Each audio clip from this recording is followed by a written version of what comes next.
ஜெபத்தை எடுத்து வைத்துக் கொள்வோம். ஒரு அரை மணி நேரம் தேவனுடைய செய்தியை கேட்போம். கர்த்தர் நம்மளோடு பேசுவதாக. இந்த வாரத்துக்கு தேவன் இந்த மாதத்துக்கு கர்த்தர் நமக்கு கொடுத்த வேத வாக்குத்தத்தத்தை நாம் பார்ப்போம். வாசிப்போம். மீகாவின் புஸ்தகம் 7ஆம் அதிகாரம் 9வது வசனத்தை நான் வாசிக்கிறேன். அதுல கடைசி லைனை பார்த்தீங்கன்னா, அவர் என்னை வெளிச்சத்தில் கொண்டு வருவார், அவருடைய நீதியை நான் பார்ப்பேன். என்னுடைய வாழ்க்கையில ஆண்டவர் இந்த போன மார்ச் 22 இந்த மாதம் வரைக்கும் நான் பட்ட கஷ்டங்கள், இருள்கள், எல்லாவற்றிலும் இருக்கிற வேதனைகள், கஷ்டங்கள் எல்லாவற்றிலிருந்தும் என் தேவன் என்னை வெளிச்சத்திலே கொண்டு வருவார், அவருடைய நீதியை நான் பார்ப்பேன். தேவன் என்னுடைய நீதியான காரியங்களுக்கு பதில் கொடுக்கிற மாதமாக, யெகோவா நிசியாக, வெற்றி தருகிற தேவனாக இந்த மாதத்தில் கர்த்தர் என் வாழ்க்கையில அற்புதம் செய்ய போவதற்காக நன்றி ஆண்டவரே. இந்த மீகா ஆண்டவரே 7ஆம் அதிகாரத்தில் 9ஆம் வசனத்திலே, அவர் இயேசு கிறிஸ்து என்னை வெளிச்சத்தில் கொண்டு வருவார், அவருடைய நீதியை பார்ப்பேன் என்ற வசனத்துக்காக நன்றி. இதன் மூலமாய் ஜனங்களோடு பேசும், உங்களுடைய நாமத்தை மகிமைப்படுத்தும். இயேசுவின் நாமத்தில் பிதாவே, ஆமென். கர்த்தர் நல்லவர். இந்த கால வேளையில ஆண்டவர் நம்மோடு கூட பேசுவது, இயேசு என்னை வெளிச்சத்தில் கொண்டு வருவார், அவருடைய நீதியை நான் பார்ப்பேன். ஆண்டவர் இந்த கால வேளையில ஆண்டவர் சொல்கிறார், உன் இருளான சூழ்நிலையில் இருந்து உன்னை வெளிச்சத்திலே கொண்டு வருவேன். உன்னுடைய நீதியான காரியங்கள் இவ்வளவு நாளாய் அது அடக்கப்பட்டிருக்கிறது, ஒடுக்கப்பட்டிருக்கிறது, அதற்கு நியாயம் கிடைக்காதபடி இருக்கிறது. இந்த மாசத்திலே நான் உன் நீதியை வெளியே கொண்டு வருவேன், அந்த நீதியை எல்லாரும் பார்ப்பார்கள் என்று சொல்லி இந்த இடத்துல பார்க்கிறோம். இந்த இடத்துல தீர்க்கதரிசி சொல்லும் போது அவன் சொல்லுகிறான், 7ஆம் அதிகாரம் 8ஆம் வசனத்திலே, எந்த சூழ்நிலையிலே இவன் சொல்லுகிறான் என்றால், யெகோவா தேவன் என்னை வெளிச்சத்திலே கொண்டு வருவார், அவருடைய நீதியை பார்ப்பேன் அப்படின்னு சொல்லும் போது, இந்த தீர்க்கதரிசியுடைய சூழ்நிலை என்னன்னா, 8ஆம் வசனத்தை எடுத்து வைத்துக் கொள்ளுங்கள். மீகாவின் புஸ்தகம் 8ஆம் வசனத்திலே, என் சத்துருவே எனக்கு விரோதமாக சந்தோஷப்படாதே, நான் விழுந்தாலும் எழுந்திருப்பேன், நான் இருளில் உட்கார்ந்தால் கர்த்தர் எனக்கு வெளிச்சமாய் இருப்பார். 3 காரியங்கள் இருக்கிறது. கர்த்தர் இந்த காரியங்கள் மூலமாய் நம்மளோடு பேசுவாராக. எந்த சூழ்நிலையிலே அந்த தீர்க்கதரிசி சொல்லுகிறான் என்றால், என் சத்துருவே எனக்கு விரோதமா சந்தோஷப்படாத, நான் இப்படியே இருந்துருவேன், நான் இப்படியே போயிடுவேன், இப்படியே அழிஞ்சு போயிருவேன் அப்படி நீ சந்தோஷப்படாத, நான் விழுந்தாலும் நான் எந்திருப்பேன். அல்லேலூயா, அல்லேலூயா. விழுந்த இடத்திலேயே நான் அப்படி இருக்க மாட்டேன், விழுந்த இடத்திலே அப்படியே நான் கடக்க மாட்டேன். தேவன் என்னை எழுப்ப வைப்பார். அது மாத்திரம் இல்ல, நான் இப்ப இருள தான் உட்கார்ந்துருக்கேன், ஆனா கர்த்தர் எனக்கு வெளிச்சமா இருப்பார். அல்லேலூயா. நம்முடைய சூழ்நிலை இருளை போன்ற சூழ்நிலைகள் இருக்கலாம், ஆனால் ஆண்டவர் சொல்கிறார், அந்த வெளிச்சத்திலே நம்மை ஆண்டவர் கொண்டு வர வல்லமை உள்ளவராய் இருக்கிறார். நம்முடைய வாழ்க்கையில கடந்து செல்கிறதான பாதைகள் பாத்தீங்கன்னா, சத்துரு நம்மளை பார்த்து விரோதமாய் கேலி, கிண்டல், அல்லேலூயா, பயங்கரமான வேதனையான வார்த்தைகளை பேசலாம் உங்களுடைய சூழ்நிலைகளிலே. அது மாத்திரமல்ல, அவன் நம்மளை பார்த்து கெக்கரிக்கலாம், நம்மளை பார்த்து அவன் பலவிதமான நிகழ்ச்சியான, இவங்களுக்கு ஜெபிக்கிறாங்க, வேதத்தை வாசிக்கிறாங்க, சர்ச்சுக்கு போறாங்க, இன்னும் இந்த பிள்ளைக்கு கல்யாணம் நடக்கல, இவங்க வீடு அப்படியே கிடக்குது, இவங்களை விரட்டி விடுறாங்க, வீட்டை விட்டு விரட்டி விடுறாங்க, இங்க என்னத்தை இயேசுவை நேசிக்கிறாங்க அப்படின்னு சொல்லி ஜனங்க சொல்லுவாங்க. ஆனா இந்த இடத்துல சொல்றான், சத்துருவே, நான் பார்த்து சொல்றான், சத்துருவே என்னை பார்த்து சந்தோஷப்படாத, நான் விழுந்தாலும் என்னை எழுப்புறதுக்கு ஒரு ஆண்டவர் இருக்கிறார், நான் இருள இருந்தாலும் என்னை கர்த்தர் என்னை வெளிச்சத்திலே கொண்டு வருவார் என்று அவன் சொல்லுகிறான். அல்லேலூயா. பயப்படாதீங்க. ஒரு இருள் சூழ்நிலையில இருக்கலாம், சத்துரு உங்களை கக்கிரிக்கிறமான சூழ்நிலையில இருக்கலாம், ஆனால் நீங்க இருள் போன்ற சூழ்நிலையில தள்ளப்பட்டிருக்கலாம். ஆனா இந்த மாதத்திலே, இந்த 40 நாள் உபவாச நாட்களிலே கர்த்தர் உங்களை சந்தோஷப்படுகிற அந்த சத்துரு வெட்கப்படும்படியாக ஆண்டவர் நீங்க விழுந்து கிடக்கிறதான அந்த சூழ்நிலையில் இருந்து கர்த்தர் உங்களை தூக்கி விடுவார். அந்த இருள இருந்து உங்களை வெளிச்சத்துக்கு கொண்டு வருவதை அயலகத்தார், பந்து ஜனங்கள், உறவினர்கள் பார்த்து தேவனுடைய நாமத்தை மகிமைப்படுத்த கர்த்தர் உதவி செய்வார். அல்லேலூயா. சொல்லமா, ஆண்டவருடைய நாமம் மகிமைப்படுவதாக. இப்படிப்பட்ட சூழ்நிலையில போன வேத பக்தர்களை பார்த்தீங்கன்னா, ஏசாயா யோபின் புஸ்தகம் 30ஆம் அதிகாரம் 26வது வசனத்தை வாசித்தீர்கள் என்றால், வாசியுங்கள். 30ஆம்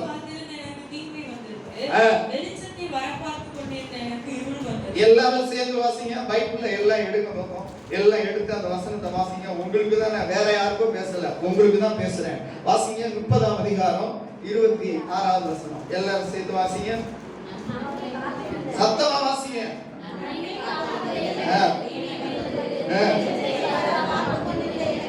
யோபு சொல்றான், இந்த இடத்துல சொல்லும்போது, நான் நன்மைக்கு காத்திருந்தேன், எவ்வளவோ நாளா காத்திருந்தேன், ஆனா வந்தது என்னன்னா தீமைதான் வந்துச்சு. வெளிச்சத்தை வர பார்த்து கொண்டிருந்த எனக்கு என்ன வந்துச்சு? இருள் வந்துச்சு. அல்லேலூயா. நேற்று இல்ல, இன்று இல்ல, ஒரு வாரம் இல்ல, 10 நாள் இல்ல, 10 வருஷம் இல்ல, 20 வருஷம் இல்ல, கல்யாணம் என்னைக்கு இருந்தாலும் கையை பிடிச்சனும் அந்த நாள்ல இருந்து எனக்கு என்ன பண்ணுது? வெளிச்சம் வரும்னு நினைக்கிறேன். வெளிச்சம் வரவே இல்லை. அல்லேலூயா. பாருங்க, எனக்கு நன்மை வரும், இந்த மனுஷன்கிட்ட இருந்து நன்மை வரும், இந்த குடும்பத்துல இருந்து நன்மை வரும், இந்த காரியத்துல இருந்து நன்மை வரும் அப்படின்னு நினைச்சேன். ஆனா எனக்கு எதுதான் வந்துச்சுன்னா தீமை தான் வந்துச்சு. வெளிச்சத்தை வர பார்த்து கொண்டிருந்த எனக்கு இருள் தான் வந்துச்சு. அல்லேலூயா. ஆண்டவர் அப்படிப்பட்ட சூழ்நிலையில நீங்க இருக்கலாம். குடும்பத்துல பாருங்க, சகோதரி ஒருத்தவங்க வந்திருக்காங்க.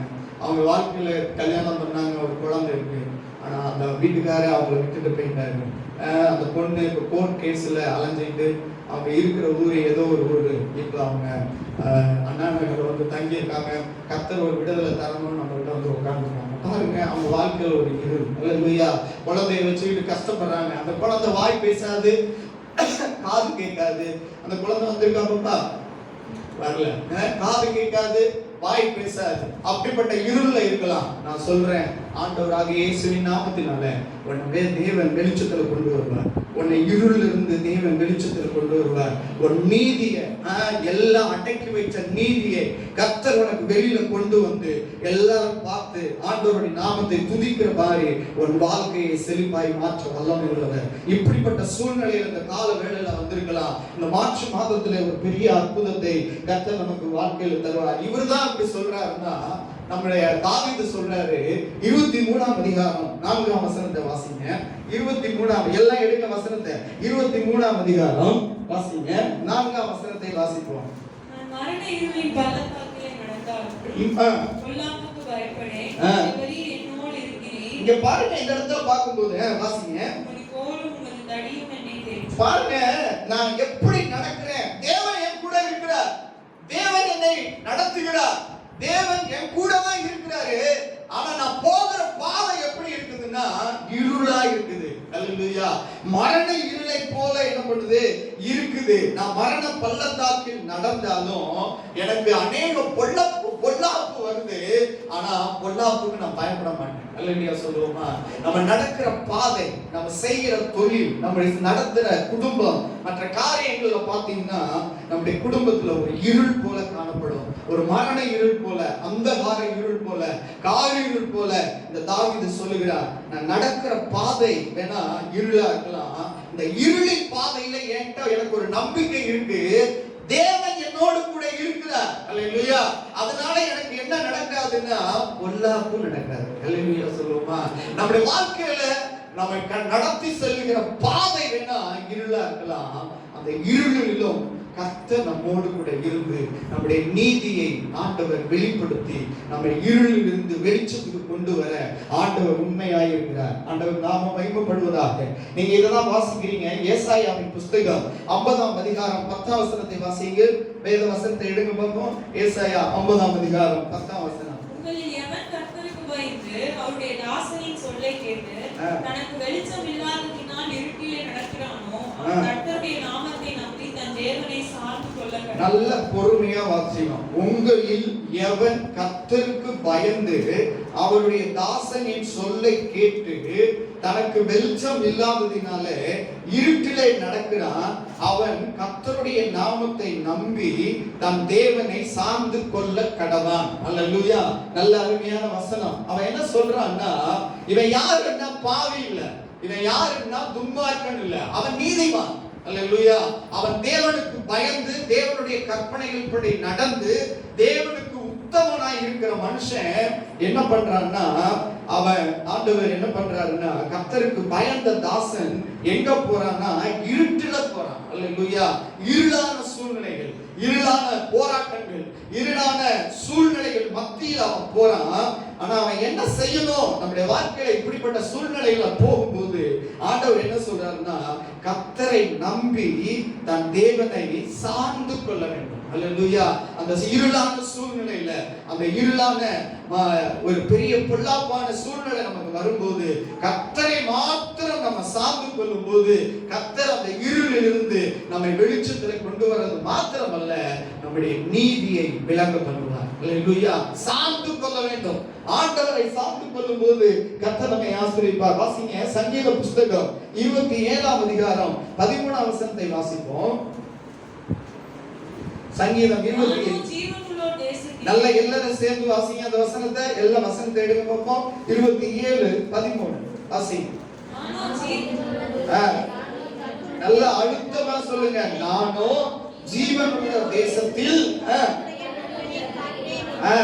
பார்ப்பேன் என்று விசுவாசியாக இருந்தால் கெட்டு போயிருப்பேன். அல்லேலூயா. ஆண்டவருக்கு மகிமை உண்டாவதாக. நானோ ஜீவனுள்ள தேசத்தில் கர்த்தருடைய நன்மையை காண்பேன் என்று விசுவாசியாக இருந்தால் எப்படி ஆயிருப்பேன்? கெட்டு போயிருப்பேன், அழிஞ்சு போயிருப்பேன். அப்ப ஆண்டவர் என்ன சொல்றாருன்னா, கர்த்தரை விசுவாசிக்க வேண்டும், கர்த்தரை சார்ந்து கொள்ள வேண்டும், அவரை பிடித்துக் கொள்ள வேண்டும். அப்படி பிடித்துக் கொண்டு சார்ந்து கொண்டு விசுவாசிக்கும் போது நம்ம கெட்டு போக மாட்டோம், நம்ம அழிந்து போக மாட்டோம், நம்ம நீதியை தேவன் வெளிப்படுத்துவார். அல்லேலூயா. நம்முடைய இருளில் இருந்து கர்த்தர் ஒரு வெளிச்சத்துக்குள்ளே நம்மளை கொண்டு போக ஆண்டவர் உதவி செய்வார். பாருங்க, வேதாகம பக்தர்களை பார்க்கும்போது 3 காரியங்களை சுருக்கமா சொல்லி நான் முடிக்கிறேன். பாருங்க, எப்படி இருளில் இருந்து வெளியில வந்தாங்க. அவங்க காரியங்கள்ல நினையாத காரியத்தை கர்த்தர் எப்படி செய்தார். இந்த இருள இருக்கும்போது சோர்வு வரும்போது அவங்க எப்படி வெளியில வந்தாங்க அப்படின்னு சொல்லி 3 காரியங்களை பார்ப்போம். முதலாவது காரியம் பாத்தீங்கன்னா, ஆதியாகம புஸ்தகம் 48ஆம் அதிகாரம் 11ஆம் வசனத்தை வாசியுங்கள் வேகமாக. எல்லாரும் எடுங்க பார்ப்போம். எல்லாரும் எடுங்க, வேதத்தை வசனத்தை எடுங்க. இஸ்ரவேல் யோசேப்பை நோக்கி, உன் முகத்தை காண்பேன் என்று நான் நினைக்கவில்லை, ஆனாலும் இதோ உன் சந்ததியை காணும்படி தேவன் எனக்கு அருள் செய்தார் என்றான். பார்ப்பேன் என்று நான் நினைக்கவே இல்லப்பா யோசேப்பே, நான் பார்ப்பேன், உன்னை பார்ப்பேன் அப்படின்னு நான் நினைக்கவே இல்லை. நம்முடைய வாழ்க்கையில இப்படி ஒரு நன்மையை பார்ப்போம், இப்படி ஒரு நல்ல காரியத்தை நான் பார்ப்பேன் அப்படின்னு சொல்லி நினைக்காத காரியத்தை இந்த மார்ச் மாதத்துல நினைக்கிறபடி பார்க்க கர்த்தர் உதவி செய்வார். அல்லேலூயா. ஆண்டவருடைய நாமம் மகிமைப்படுவதாக. இங்க யாக்கோபு ஆச்சரியமா சொல்றாரு, நான் உன்னையே காண்பேன், உன் சரித்திரம் முடிந்து போயிற்று, உன்னை காண்பேன் என்று நினைக்கவே இல்லை, உன் முகத்தை காண்பேன் என்று நான் நினைக்கவே இல்லை. ஆனா ஆண்டவர் என் நினைவுக்கு மேலாக, என் காரியத்துக்கு மேலாக உன்னை பார்க்க உதவி செய்வார். அல்லேலூயா. நீ செத்து போயிட்ட அப்படின்னு சொல்லி உன் ட்ரெஸ்ஸை என்கிட்ட கொடுத்தாங்க, என் பிள்ளைகளாம் வந்து என்ன ஆறுதல் படுத்தினாங்க, நான் ஆறுதல் படுத்தவே முடியல. அல்லேலூயா. அந்த துக்கத்தில் இருந்து, அந்த இழப்பில் இருந்து, அந்த நஷ்டத்தில் இருந்து, அல்லேலூயா, ராகேல் பெற்ற இந்த யோசேப்பை அதிகமாய் நேசித்த நம்முடைய வாழ்க்கையில, அல்லேலூயா, நேசித்த அந்த இழப்பு, அல்லேலூயா, இனி காணவே முடியாது, இது நினைக்கவே இல்லை, இப்படிப்பட்ட ஒரு நன்மை என் வாழ்க்கையில நடக்கும், நான் பார்ப்பேன், என் சொந்த கண்ணால தான் பார்ப்பேன் அப்படிங்கிற காரியத்தை இந்த மார்ச் மாதத்துல நீங்க நினையாத காரியத்தை பார்க்கிற மாதமாய் கர்த்தர் மாற்றுவார். அல்லேலூயா. கர்த்தருடைய நாமம் மகிமைப்படுவதாக. நினையாத காரியத்தை நீ நினைக்கவே இல்லை, இப்படி நடக்கும் என்று சொல்லி நினைக்கவே இல்லை, அந்த காரியத்தை பார்க்க கர்த்தர் உதவி செய்வார். இங்க யாக்கோபு சொல்றான், உன்னை பார்க்கணும்னு நினைக்கிறேன், நான் நினைக்கவே இல்லப்பா, ஆனா என் சந்ததியே பார்க்க ஆண்டவர் உதவி செய்யலாம். அல்லேலூயா சொல்லுவோமா. உங்களுடைய காரியங்கள் என்ன, பல சூழ்நிலைகள் இங்க தள்ளப்படலாம். நீங்க நினைக்காத காரியத்தை, நீங்க யோசிக்காத காரியத்தை, நினைத்து பார்க்க முடியாத ஒரு காரியத்தை இந்த மாதத்துல கர்த்தர் நமக்கு செய்வார். எத்தனை பேர் விசுவாசிக்கிறீங்க? அல்லேலூயா. ஆண்டவர் செய்ய வல்லவர். அது மாத்திரமல்ல, நீங்க வாசித்தீங்கன்னா ஆண்டவர் இந்த இடத்துல சொல்லும்போது, ஆண்டவர் நம்முடைய வாழ்க்கையில இனி இது கிடைக்கவே கிடையாது கிடைக்காது, இந்த நன்மை வரவே வராது, நாம கடைசி வரைக்கும் இந்த வாழ்க்கையில இருந்து செத்து போக வேண்டியதா, நம்முடைய வாழ்க்கையில ஒரு நன்மையும் கிடைக்காது என்று சொன்ன சூழ்நிலை எல்லாம் இந்த மார்ச் மாதத்துல தலைகளாக மாற்றி நம்முடைய வாழ்க்கையை செழிப்பாய் மாற்ற ஆண்டவர் வல்லமை உள்ளவராய் இருக்கிறார். அல்லேலூயா. இரண்டாவதாக இதே காரியத்துல ரூத்துக்கு எழுதினான இந்த புஸ்தகம், ரூத்தின் புஸ்தகம் 1ஆம் அதிகாரம், எல்லாம் எடுத்துக்கொள்ளுவோம், சீக்கிரம் எடுத்துக்கொள்வோம். ரூத்தின் புஸ்தகம் 1ஆம் அதிகாரம். ரூத் எங்க இருக்கு? நியாயாதிபதிகளின் புஸ்தகங்களுக்கு பக்கத்துல இருக்கு. வாசிங்க 12ஆம் வசனம் 13ஆம் வசனத்தை வாசிங்க. என் மக்களே, எல்லாரும் வசனத்தை எழுதிங்களா? எல்லாம் கையில பைபிள் இருக்கா? தேடுங்க, எழுதி வைங்க. ஆண்டவர் உங்களோட இந்த மாசத்துல பேசுவார். அல்லேலூயா. வாசிங்க. என் மக்களே திரும்பி போங்கள். இங்க பாருங்க, என் மக்களே திரும்பி போங்கள், நான் வயது சென்றவள், ஒரு புருஷனோடு வாழத்தக்கவள் அல்ல. அப்படிப்பட்ட நம்பிக்கை எனக்கு உண்டாயிருந்து நான் இன்று இரவில் ஒரு புருஷனுக்கு வாழ்க்கைப்பட்டு புருஷனை பெற்றாலும் அவர்கள் பெரியவர்களாக மட்டும் புருஷனுக்கு வாழ்க்கைப்படாதபடிக்கு நீங்க பொறுத்திருப்பீர்களா?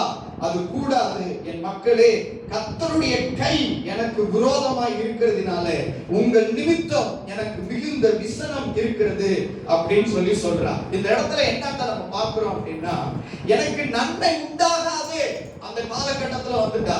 இனி என் வாழ்க்கையில எனக்கு ஒரு கல்யாணம் ஆகியும், எனக்கு ஒரு திருமணம் ஆகியும், ஒரு பிள்ளை என் வாழ்க்கையில வரும், அது அந்த பிள்ளைகளை உங்க 2 பேருக்கு கல்யாணம் பண்ணி கொடுக்கிற அளவுக்கு என் இடத்துல பலனும் இல்ல, இடத்துல சக்தி இல்ல, இனி என் வாழ்க்கையில நன்மையே இல்ல, என் நன்மையே கிடைக்காது அப்படின்னு சொல்லி உண்டாகாது. ஒரு நாள் நான் நினைத்து கூட பார்க்க முடியாது, என்னை விட்டு ஓடி போயிருங்க அப்படின்னு சொல்றான். ஒருபாலையும் நகோமியும், அந்த ஒருபால் என்ன சொல்றா? இந்த விதவையால ஒண்ணுமே செய்ய முடியாது, அதுவே அது பாதுகாக்க முடியாதுன்னு சொல்லி வந்து முத்தம் விட்டுட்டு அவ என்ன பண்ணா? ஒருபால் போயிட்டா. ஆனா ரூத் அவளை கெட்டியா புடிச்சுக்கிட்டா. அல்லேலூயா சொல்லுவோமா? ஆண்டவருடைய நாமத்தின் மகிமை உண்டாவதாக. என் வாழ்க்கையில இனி நன்மையே நடக்காது. அல்லேலூயா. என் வாழ்க்கையில இனிமேல நான் என்னுடைய போன சந்தோஷம், நான் இழந்து போன சந்தோஷம், இழந்து போன நிம்மதி, இழந்து போன ஆறுதல், எனக்கு நான் என்னிடத்திலிருந்து விட்டு போனதான சுதந்திரங்கள் எல்லாம் எனக்கு திரும்ப வரும் அப்படின்னு சொல்லி, என்னிடத்துல எந்த நம்பிக்கையும் இல்லப்பா அப்படின்னு சொல்லி, என் வாழ்க்கையின் மூலமாக நான் மற்றவர்களுக்கு ஒரு ஆசீர்வாதமா நான் இருப்பேன் அப்படின்னு சொல்ல இனி என் வாழ்க்கையில இல்ல. ஏன் அப்படின்னா, கணவனை இழந்துட்டேன், பிள்ளைகளை இழந்துட்டேன், என் மகிழ்ச்சி என்னை விட்டு இழந்து விட்டது. என்னை நகோமி என்று சொல்லுகிறார்கள். நகோமி என்றால் மகிழ்ச்சி என்று அர்த்தம். ஆனா எனக்கு மகிழ்ச்சி இல்ல, என் ஆண்டவர் எனக்கு கசப்பை தான் கொடுத்திருக்கிறார். என் வாழ்க்கையே கசந்து போயிற்று, அதனால என்னை விட்டு ஓடி போங்க அப்படின்னு சொல்லும் போது, இந்த கசப்பு வாழ்க்கையில எது வரைக்கும் இருக்குன்னா, சாகும் வரைக்கும் இந்த கசப்பு அவன் வாழ்க்கையில இருந்துகிட்டே இருந்துச்சு. அல்லேலூயா. உங்களுடைய வாழ்க்கையிலும் இனி என்னுடைய வாழ்க்கையில ஒரு நன்மை நடக்காது. அல்லேலூயா. இனி என் வாழ்க்கை துளிர்க்காது, இனி என் குடும்பம் அது மேன்மை வராது, நான் இப்படியே இருந்து சாதனம் வேணும் அப்படின்னு நீங்க நினைச்சிட்டு இருக்கலாம். ஆனா இந்த மாசத்துல ஒரு அற்புதம் செய்யலாம். அல்லேலூயா. இப்படிப்பட்ட நகோமிக்கு தான் ஆண்டவர் என்ன பண்ணாருன்னா, ரூத்தின் புஸ்தகம் 4ஆம் அதிகாரம் 16ஆம் வசனத்தை வாசிங்க. அல்லேலூயா.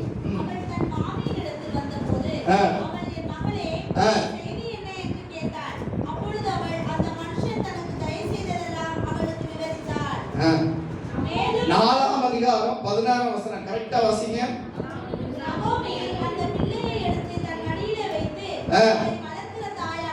வளர்க்கிற தாயானால் கர்த்தருடைய நாமம் மகிமைப்படுவதாக. எல்லாரும் 4ஆம் அதிகாரம் 16ஆம் வசனத்தை பாருங்க.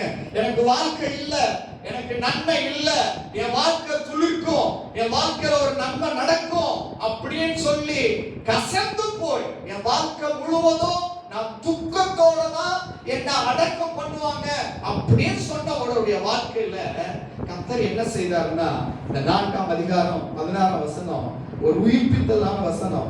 நகோமி அந்த பிள்ளையை எடுத்து மடியில வைத்து அதை வளர்க்கிற பாட்டியானாலா தாயானாலா? அல்லேலூயா. நீங்களும் நாமளும் நானும் நம்ம இந்த வேதத்தை எழுதியிருந்தா அதை வளர்க்கிற பாட்டியானால் சொல்லி எழுதியிருப்போம். ஆனா ஆவியானவர் எழுதியிருக்கிறார் தாயானால் அப்படின்னு சொல்லுகிற அளவுக்கு அவருடைய வாழ்க்கையை ஆண்டவர் துளிக்க செய்தார். அவருடைய வாழ்க்கையில ஒரு நன்மை செய்தார். அவருடைய வாழ்க்கையில ஒரு இன்பத்தை கொடுத்தார்.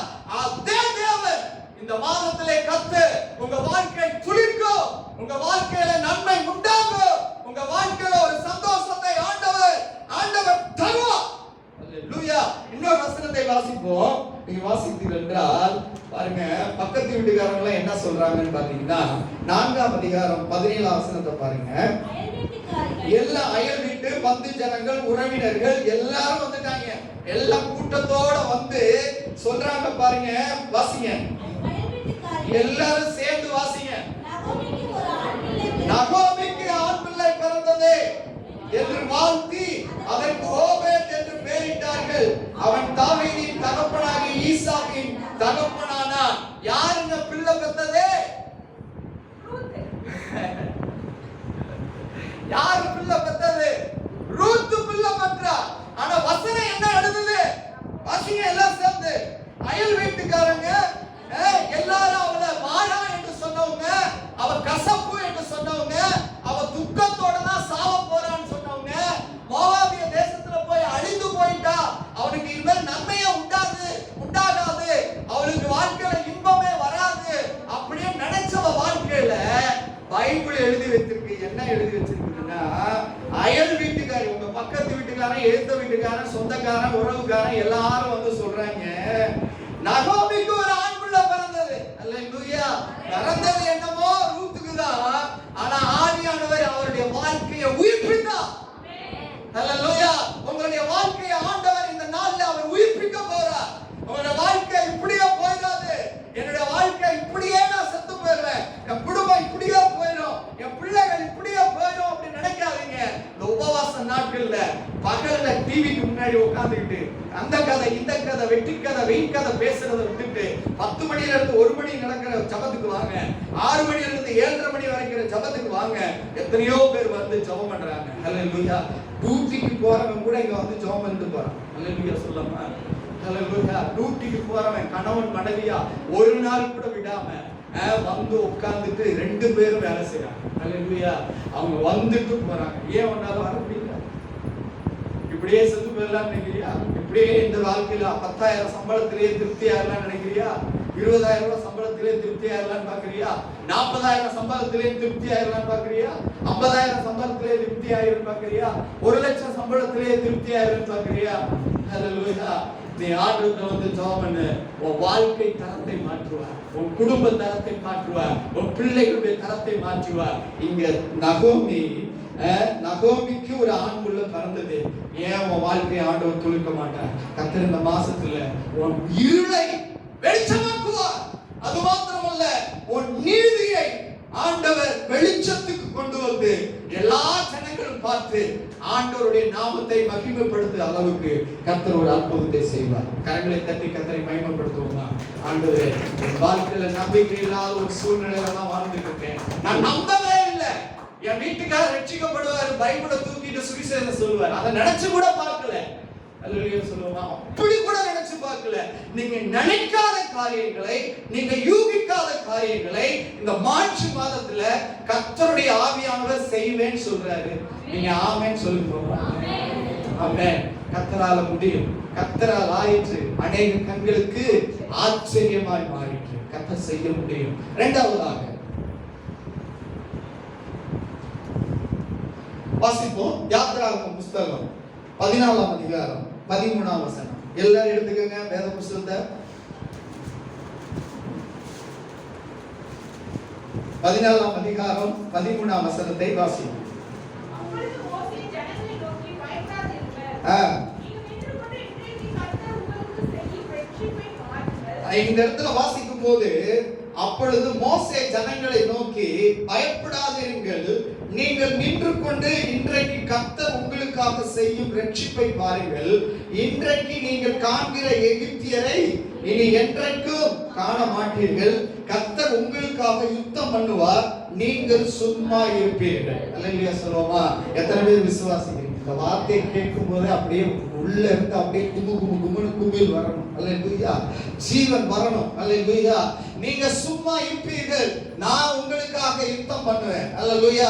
இந்த மாதத்துல ஒரு ஜெயத்தை தருவேன், ஒரு வெற்றியை தருவேன் அப்படின்னு சொல்லி யாரை பார்த்து ஆண்டவர் சொல்றாருன்னு சொன்னீங்கன்னா, இஸ்ரவேல் ஜனங்கள் பயங்கரமான அடிமைத்தனம், பயங்கரமான நுகம், பயங்கரமான அதிகாரம், அந்த அதிகாரத்துல இருந்து கர்த்தர் அவர்களை வெளியே கொண்டு வருகிறார். அல்லேலூயா. பல வருடம் எகிப்தை விட்டு கர்த்தரை நம்பி, ஊழியக்கார மோசேயை நம்பி அவங்க வராங்க. அவங்கள மேக ஸ்தம்பம், அக்கினி ஸ்தம்பம் அவர்களை வழிநடத்தி வருகிறது. ஆண்டவர் அப்படி வரும் பொழுது அவர்களுக்கு முன்னால தடை மாத்திரமல்ல, பின்னால ஒரு சேனை வருது. அல்லேலூயா. அவங்க எகிப்தில இருந்து வெளியில வரும்போது ஒரு தடை ஒன்று வருது, அதற்கு பின்னால ஒரு சேனை வருது. அவங்க சோர்ந்தே போயிட்டாங்க. அவங்க என்ன செய்தாங்கன்னா சோர்ந்து போயிட்டாங்க. என்ன சோர்ந்து போயிட்டாங்க? நாங்க எகிப்திலேயே செத்து போயிருந்தா நல்லமா இருக்கும். நாங்க துக்கமாய் இருந்தது மாத்திரமல்ல, அவருடைய வாழ்க்கையில துக்கமாய் இருந்தது மாத்திரமல்ல, தங்கள் வாழ்க்கையில சோர்ந்தே போயிட்டாங்க. அவங்க நினைத்தார்கள், நம்ம ரட்சிக்கப்பட்டு விட்டோம், நம்ம வாழ்க்கையில இயேசுவை ஏற்றுக்கொண்டுட்டோம், இனிமேல் நம்முடைய வாழ்க்கையில ஜெயம்தான் அப்படின்னு நினைத்தாங்க.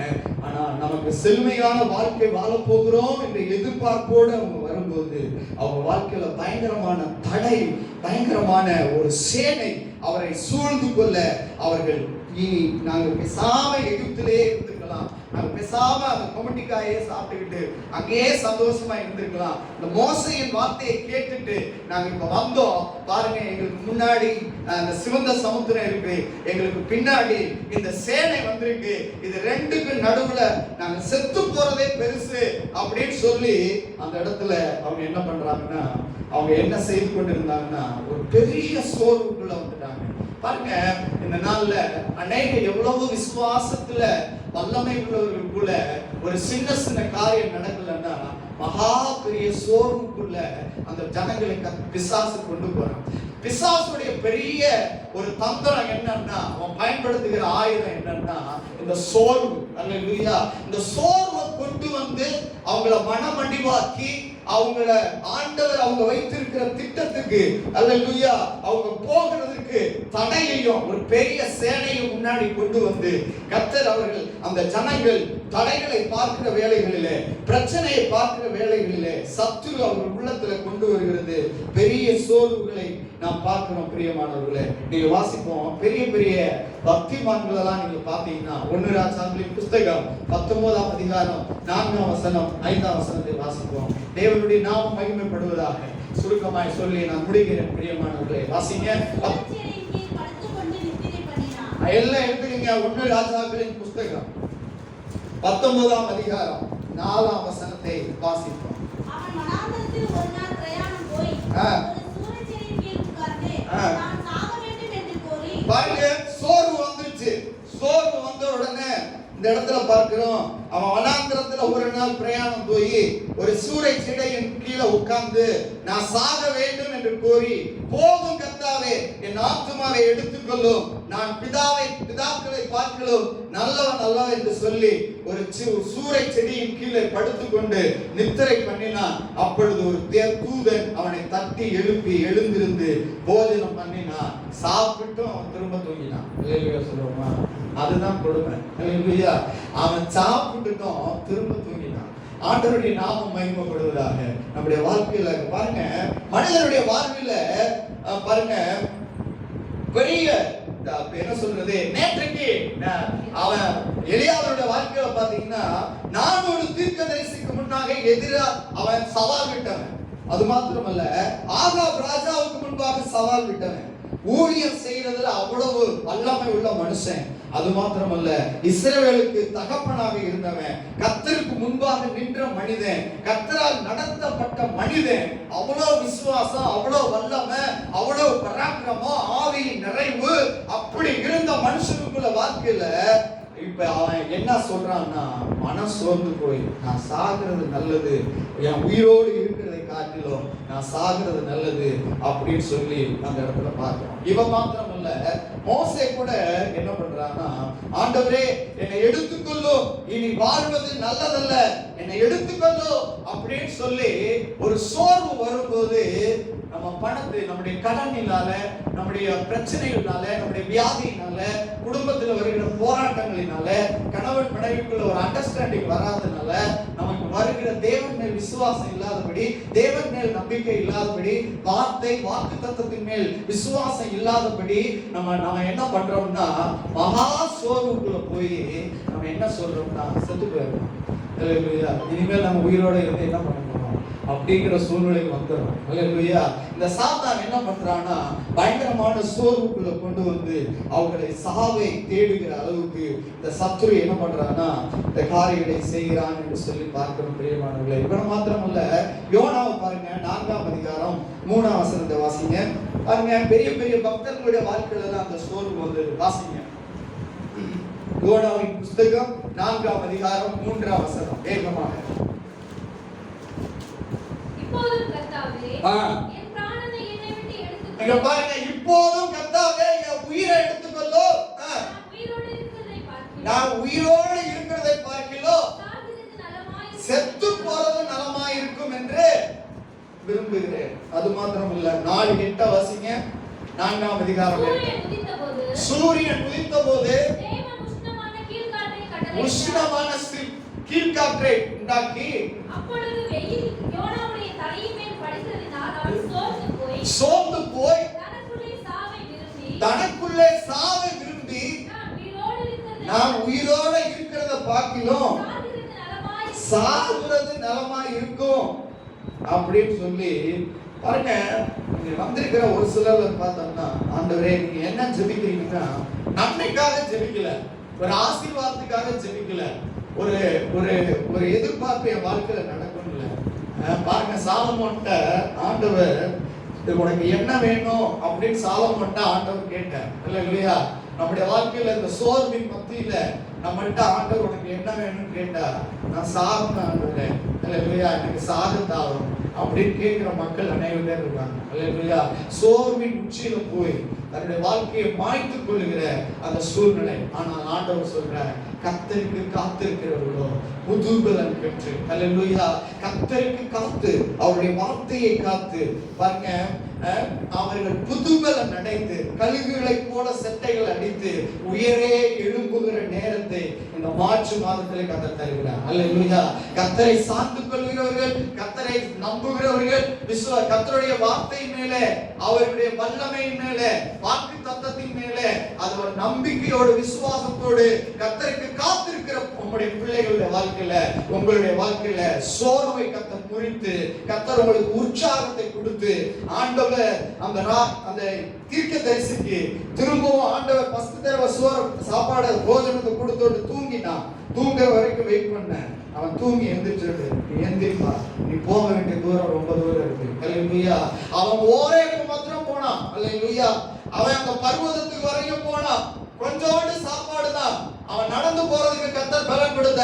அதே போல இந்த நாள்ல சோர்வோட வந்து நான் செத்து போலாம், நான் கணவனோட போராட முடியல, பிள்ளையோட போராட முடியல, கடனோட போராட முடியல, இந்த வியாதியோட போராட முடியல, இந்த பிரச்சனைகளோட போராட முடியல, இவங்களை விட்டு நான் போயிடலாம் அப்படின்னு நினைக்கிறீங்கன்னா கர்த்தர் இந்த நாள்ல சொல்றாரு, நீ சாக மாட்டேன். அல்லேலூயா சொல்லுங்க, நீ சாக மாட்டேன். பாருங்க, 1 ராஜாக்களின் புஸ்தகம் 17ஆம் அதிகாரம் 12ஆம் வசனத்துல சார்பாத்தின் விதையின் இடத்துல அவன் எலியா தீர்க்கதரிசி சொல்றான், ஒரு அப்பத்தை கொண்டு வா அப்படிங்கிறான். அப்ப ஆண்டவர் அந்த எலியா தீர்க்கதரிசிட்ட எலிசா அந்த சார்பாத் விதவை சொல்றா, 2 அப்பத்தை சாப்பிட்டுட்டு நாங்க என்ன செய்ய போறோம் அப்படின்னா நாங்க சாக போறோம். அல்லேலூயா.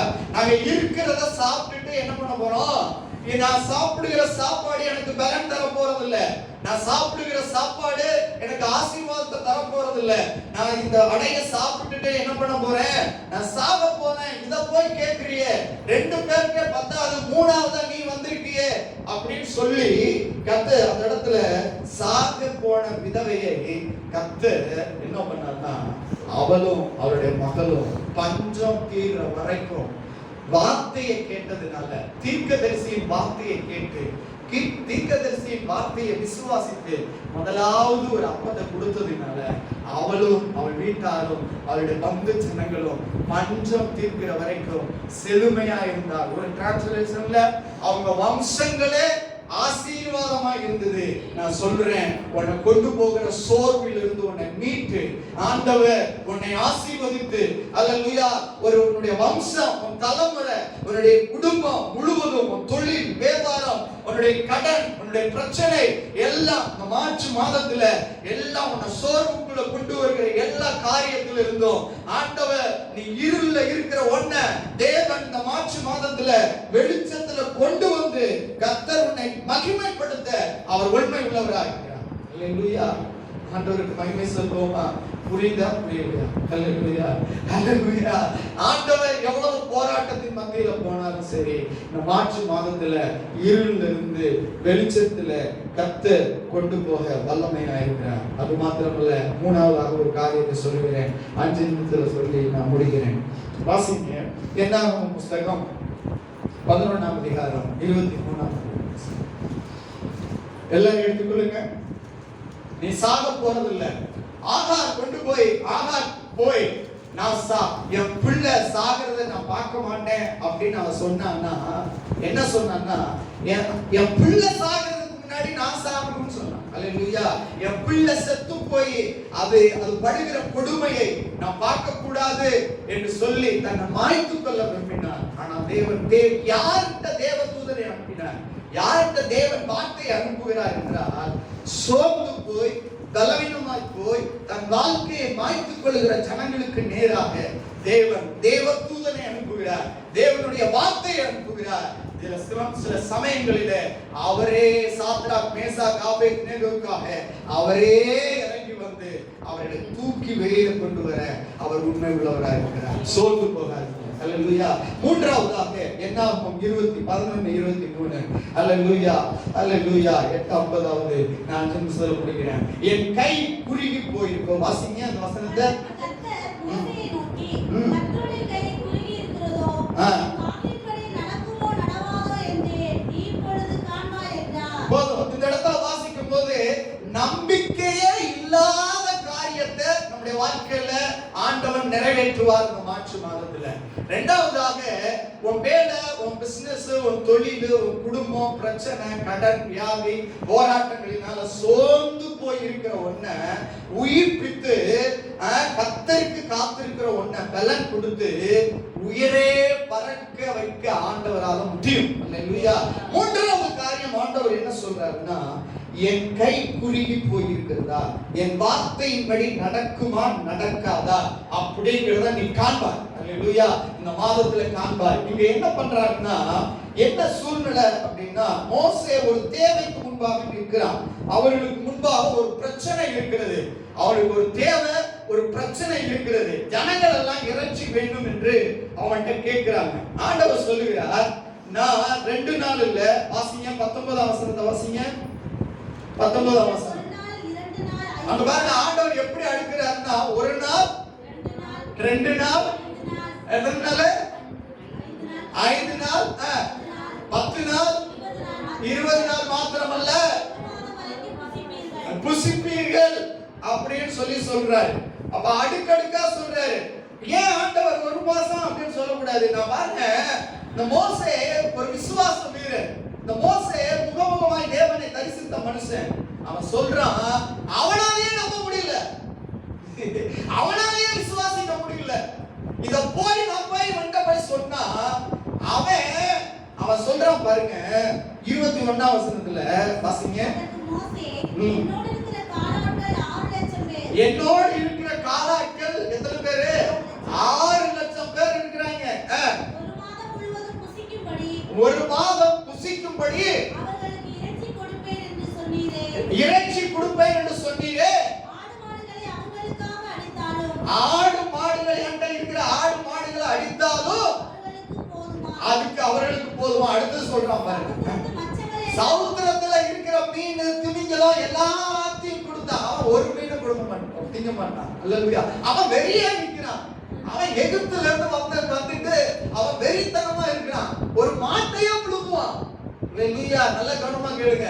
அவன் ஒரு மாட்டையே அப்படியே புழுங்குற ஆளு. அப்படி வாட்ட சாட்டமா இருக்கிறவன்.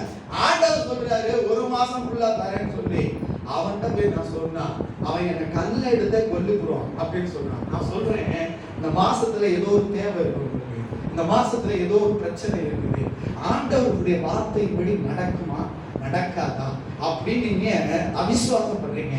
ஆனா ஆண்டவர் சொல்ற உன் தேவையை சந்திப்பேன்னு சொல்ற. அல்லேலூயா. என் வார்த்தையை நம்புன்னு சொல்ற, என்ன நம்பு அப்படின்னு சொல்ற. வாசிங்க 11ஆம் அதிகாரம் 22ஆம் வசனத்தை வாசிங்க. ஆடு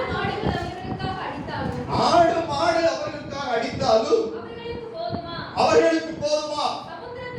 சமுத்திரத்தில் இருக்கிற மீன்களை தான் கொடுத்தா கூட ஒரு மனுஷன் ஒருத்தனே எல்லாத்தையும் திரும்பிடுவான். அல்லேலூயா. அப்படி இருக்கிறான், வெறுத்தனமா நிக்கிறான். அல்லேலூயா. காஞ்ச மாடு கம்புக்குள்ள போ, என்ன சொல்றது, காஞ்ச மாடு கம்பத்தோட்டுக்குள்ள போற மாதிரி போயிட்டான், விட்டா எல்லாத்தையும் காலி பண்ணிடுவான். அப்படி நிக்கிறான், திமிர்த்தனமா நிக்கிறான். அல்லேலூயா. அப்ப அவன்கிட்ட போய் அவன் கேட்கறது எத்தனை நாள் தான்? ஒரு நாளைக்கு கேட்கிறான். அவன் ஒரு நாளைக்கு கேட்கிறான். ஆனா ஆண்டவர் சொல்றாரு 40 நாள் தருவேன். இத போய் அவன்கிட்ட சொன்னேன்னா அவன் கல்ல எடுத்து என்ன கொண்டு விடுவான். அல்லேலூயா. நான் இத போய் எப்படி சொல்றேன்னு சொல்லி மோசேயால கூட விசுவாசிக்க முடியல, மோசேயால கூட நம்ப முடியல. ஆனா ஆண்டவர் சொல்றாரு 23ஆம் வசனத்துல வாசிங்க. அதற்கு கர்த்தர் மோசேயை பார்த்து சொல்றாரு, கர்த்தருடைய கை குறுகி இருக்கிறதா? என் வார்த்தையின்படி நடக்குமா நடக்காதா என்று நீ இப்போது பாப்ப. அல்லேலூயா. இன்னைக்கு பாப்ப. நான் சொல்றேன், இந்த மாதத்துல நீ பாப்ப. ஒரு பெரிய தேவை இருக்கு, ஒரு பெரிய பிரச்சனை இருக்கு. இது நடக்குமா நடக்காதா? இந்த தேவை சந்திக்குமா சந்திக்காதா? வார்த்தை விசுவாசி, வார்த்தையை நம்பு, ஆண்டவருடைய வல்லமையை நம்பு, விசுவாசி. அல்லேலூயா. தேவன் அந்த வார்த்தையை கண்டிப்பா நிறைவேற்றுவார். எத்தனை பேர் விசுவாசிக்கிறீங்க? அல்லேலூயா. அல்லேலூயா. கர்த்தர் இந்த மாதத்துடைய தேவை மாத்திரமல்ல, இந்த மாதத்தில் இருக்கிற நீ சந்திக்கிற எல்லா பிரச்சனைகளும் அவர் வார்த்தையை விசுவாசித்தா ஆண்டவர் அது வார்த்தையின்படி நடக்கும். எத்தனை பேர் வருவார்? அவர் என் கையை பாப்பப்பா, என் கையின் கிரியைகளை நீ பாப்ப, உன்னை நீதியில கொண்டு வருவேன், உன் நீதியை வெளிச்சத்துக்கு கொண்டு வருவேன், உன் இருளிலிருந்து உன் வெளிச்சத்துல கொண்டு வந்து உன் முகத்தை நான் மகிமைப்படுத்துவேன்னு சொல்லி கர்த்தர் சொல்லுகிறார். எத்தனை பேர் விசுவாசிக்கிறீங்க? அல்லேலூயா. வேத வசனம் ஒரு சில வசனங்களை சொல்லி நான் முடிக்கிறேன், 5 நிமிஷம் இருக்கு. அல்லேலூயா. வாசிக்கலாம். ஆண்டவர் சொல்றாரு, அநேக வசனங்கள் இருக்கு, ஆனா வாசிங்க வாசிங்க. ஏசாயா தீர்க்கதரிசன புஸ்தகம் 11ஆம் அதிகாரம் 25ஆம் வசனத்தை வாசிங்க. சீக்கிரம் வாசிங்க.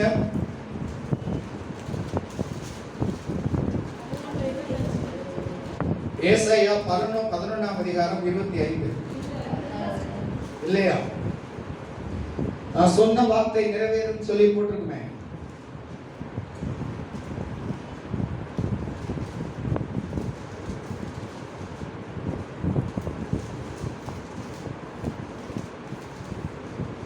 சரி விடுங்க. வாசி. 14:24. வாசிங்க. நான் நினைத்திருக்கிறபடியே நடக்கும். நான் நினைத்திருக்கிறபடியே நடக்கும். நான் நினைத்தபடியே நிலைநிற்கும் என்று சேனைகளின் கர்த்தர் ஆணையிட்டார். ஆமென். நான் நினைத்தபடியே அது நடக்கும், நான் நிர்ணயித்தபடியே நிலை நிற்கும் என்று சொல்வது மாத்திரமல்ல, எசேக்கியேல் புஸ்தகம் 12ஆம் அதிகாரம் 25 28 வாசிங்க. நான் கர்த்தர், நான் சொல்லுவேன், நான் சொல்லும் வார்த்தை நிறைவேறும். இனி தாமதியாது. கலகவிட்டாரே உங்கள் நாட்களிலே நான் வார்த்தையை சொன்னேன், அதை நிறைவேறவும் பண்ணுவேன் என்று கர்த்தராகிய ஆண்டவர் சொல்லுகிறார், உரைக்கிறார். அல்லேலூயா. ஒரு தேவை, ஒரு பிரச்சனை, அதை நோக்கி இந்த கால வேளையில இருக்கலாம். அந்த தேவையை சந்திக்க ஆண்டவரால முடியும். எத்தனை பேர் விசுவாசிக்கிறீங்க? அல்லேலூயா. ஒரு பெரிய ஒரு தேவை, ஒரு காரியத்துக்காக ஒரு தேவையோட எதிர்பார்ப்போட இருப்பீங்க. அந்த தேவையை சந்திப்பார். நினைக்காத காரியத்தை நினைத்து கூட இப்படிப்பட்ட வாழ்க்கை துளிர்க்கும் அப்படிங்கிற ஒரு காரியத்தை நிறைவேற்றுவார். சோர்ந்து போய் மனம் நொந்து போய் சாகலாம் அப்படின்னு நினைக்கிற நேரத்துல கர்த்தர் உங்களை தூக்கி நிறுத்தி புது பலனை கொடுத்து கழுகுகளை போல செட்டைகள் அடித்து உயர எழும்ப பண்ணி உன் அயலகத்தார் ஜந்து ஜனங்கள்லாம் பார்த்து ஆண்டவருடைய நாமத்தை மகிமைப்படுத்தவும் ஆண்டவரால முடியும். அது மாத்திரமல்ல, ஒரு தேவையோடு அல்லேலூயா ஒரு பிரச்சனையை நோக்கி நீங்க இந்த கால வேளையில வந்திருக்கலாம். அந்த பிரச்சனை ஆண்டவரால ஒண்ணும் இல்லாம மாறும். அல்லேலூயா.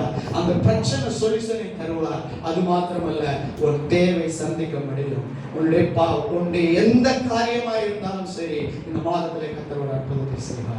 கண்களை மூடி சோபணுமா? அல்லேலூயா. எல்லா கண்களை மூடி. இன்னைக்கு பிறந்த நாள், திருமண நாள் அப்படிங்கிறவங்க கரங்களை உயர்த்துங்க. ஒரு சின்ன ஜெபம் சொல்றேன். அல்லேலூயா. இன்னைக்கு பிறந்த நாள், இந்த மாதத்துல எனக்கு பிறந்த நாள் இருக்கிறது, எனக்கு திருமண நாள் இருக்கிறது அப்படின்னு சொல்றவங்க யாருமே இல்லையா? அல்லேலூயா. 1 1 2 3 2 பேர் இருக்காங்க. எந்திரிச்சு ஜெபம் பண்ணுவாங்க. எழுந்திருங்க. எல்லாரும் கண்களை மூடி. அல்லேலூயா. நன்மைக்காக, ஃப்ரெண்ட்ஸுக்காக, ஆண்டவரே பிள்ளைகளுக்காக ஆண்டவரே நன்மை ஆசீர்வதியும். மகளுடைய வாழ்க்கையில் ஒரு அற்புதம் செய்யும். கடந்த நாட்கள் முழுவதும் கண்மணி போல பாதுகாத்த ஆண்டவர் இந்த மாதம் முழுவதும் கண்மணி போல, இந்த வருடம் முழுவதும் கண்மணி போல பாதுகாக்கும். ஆண்டவரே ஃப்ரெண்ட்ஸோட வாழ்க்கையில நீதி செய்யும். இருளிலிருந்து வெளிச்சத்தை கொண்டு வரும். உம்முடைய சித்தத்தை பரிபூர்ணமாய் நிறைவேற்றும். ஆசீர்வதியும். இயேசுவின் நாமத்தில் ஜெபிக்கிறோம் ஜீவனுள்ள பிதாவே. ஆமென்.